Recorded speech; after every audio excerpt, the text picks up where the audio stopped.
Ballot paper से चुनाव हो तो एलन मस्क की जरूरत नहीं है, फिर चुनाव बैलेट पेपर से करा देने चाहिए।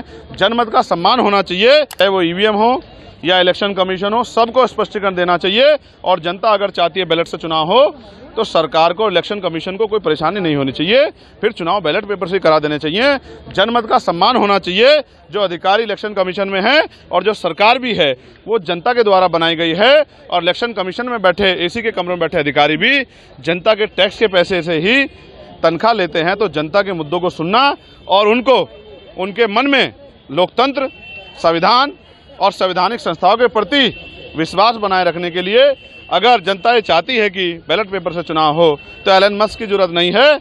यहाँ की जनता की मांग को मानकर ही यहाँ के इलेक्शन कमीशन को ये फैसला लेना चाहिए। क्या लगता है 2400 दुरुपयोग भी हुआ इसका? अब ये मैं फिर आपसे कह रहा हूँ कि ईवीएम पे चर्चा इसलिए ज़्यादा नहीं कर रहे हैं कि बीजेपी के लोगों ने झूठ बोल के और फिर और बहुत लोगों ने झूठ बोल के हमारे वोट को इस बार ले लिया है। मेरा एक सवाल आपसे ये है, ये परिवार 10 दिन से यहाँ बैठा है, इंडिया अलायंस के लोगों ने हमारे लोगों से वोट ली है, क्या उनको नहीं दिखता कि हमारे लोगों की जान गई है? उनको भी इस पे सवाल खड़ा करना चाहिए।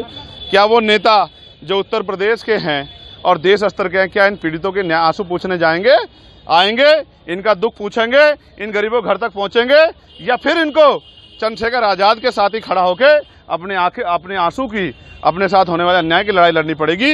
ये बात भी सर्वविदित हो रही है कि ऐसा लगता है अब चुनाव खत्म हो गया, अब इन गरीबों से उनका कोई मतलब नहीं रहा, तो इनके मरने पे भी आवाज उठाना उनके लिए कोई जरूरी बात नहीं है। भीम आर्मी किस तरीके से तैयारी? मैंने अपने लोगों से ये आग्रह किया है कि ये लोग भी बहुत मजबूत हैं, पहरेदार हैं और महापुरुषों के मिशन को आगे बढ़ाना चाहते हैं। आज इन्होंने अपनी शक्ति बल से ये भी स्पष्ट कर दिया है कि अब ये किसी से झुकने वाले नहीं हैं और डरने वाले नहीं हैं।